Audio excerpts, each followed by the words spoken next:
जय श्री राम दोस्तों, जय हनुमान। कैसे हो आप सब लोग। दोस्तों, ये अनुभव बाबा कैथोलिक जी का है, जिन्होंने पंचमुखी हनुमान जी से जुड़ा एक अद्भुत अनुभव साझा किया। भव्यता और दिव्यता से भरे इस अनुभव में बाबा जी ने अपने अघोरी जीवन की कठिन साधनाओं के बारे में बताया।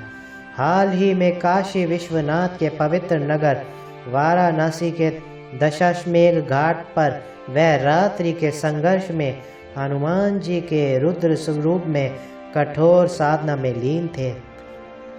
जैसे ही उन्होंने इस साधना को संपन्न करने का संपन्न किया, अचानक उन्हें हवन कुंड की अग्नि में हजार सूर्यों की जैसी तेजस्वियां दिखाई दी।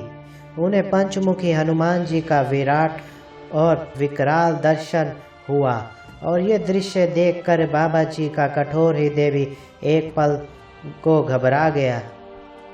परंतु कुछ देर बाद उन्होंने साष्टांग प्रणाम किया और आशीर्वाद मांगा।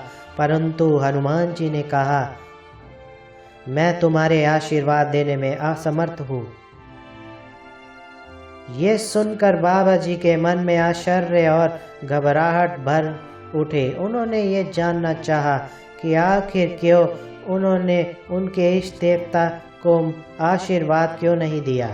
हनुमान जी ने समझाया कि भैरवानंद, जब पूर्व जन्म में तुम्हारे गुरु ने तुम में मेरे साधना करने के लिए निर्देश दिए थे, उस समय तुमने अहंकार में आकर के अपने गुरु का अपमान किया था।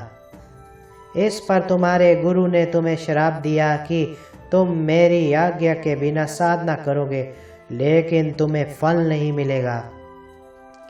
ये सुनकर बाबा जी ने अपने पिछले जन्म की घटनाओं को याद किया और अपने गुरु के प्रति किए अपमान पर पछताने लगे। लेकिन पिछले जन्म के गुरु को ढूंढना उनके लिए अत्यंत कठिन था, पर फिर भी उन्होंने ये निश्चित किया कि चाहे कितनी कठिनाइयां आए, वह अपने गुरु की आज्ञा को प्राप्त करने का हर संभव प्रयास करेंगे।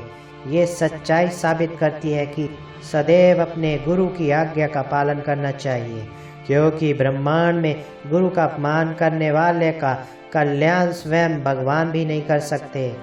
इस अनुभव में बाबा जी को जीवन का एक नया नजरिया दिया और उन्हें अपने गुरु के प्रति अपने भक्ति और श्रद्धा को और बढ़ाने का संकल्प लिया। उस समय से लेकर के आज तक बाबा जी अपने साधना को न केवल नियमित रूप से करते हैं, बल्कि अपने गुरु की आज्ञा को सर्वोपरि मानते हैं। ये अनुभव हमें भी सिखाता है कि सदैव अपने गुरु की बात सुने और उनके आशीर्वाद के बिना आगे बढ़ने का प्रयास न करें।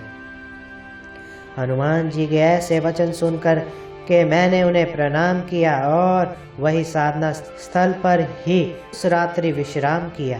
अगले दिन में मैं अपने गंतव्य की ओर अपने पूज्य गुरु जी से मिलने के लिए रवाना हो गया।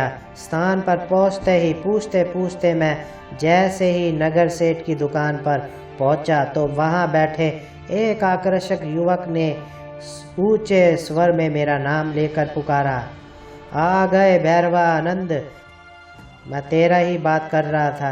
ये सुनकर मैं उनके चरणों में मैं गिर पड़ा और उनसे मैं क्षमा मांगने लगा। तो वह मुस्कुराते हुए बोले, अरे पगले, रोता क्यों है, जा वापस चला जा और अपनी साधना पूरी कर ले। हनुमान बाबा तुझे याद कर रहे हैं। उस दिन मैं घंटों उससे बतियाता रहा और शाम की गाड़ी से वापस रवाना हो गया। काशी पहुंचकर मैं अपनी पूर्ण साधना को पूरा करके हनुमान बाबा का आशीर्वाद प्राप्त करके पंचमुखी हनुमंत सिद्धि को प्राप्त किया। आज जब मैं अपने गुरु की इस पावन पुस्तक के लिए प्रस्तावना लिखने सौभाग्य प्राप्त कर सकता हूँ, तो मेरे आंसू नहीं रुक पा रहे हैं। आप ना संकोच निर्भय इस ग्रंथ का अध्ययन करके हनुमंत उपासना करें। हनुमान बाबा आपका अवश्य भला करेंगे। जय श्री राम दोस्तों, जय हनुमान।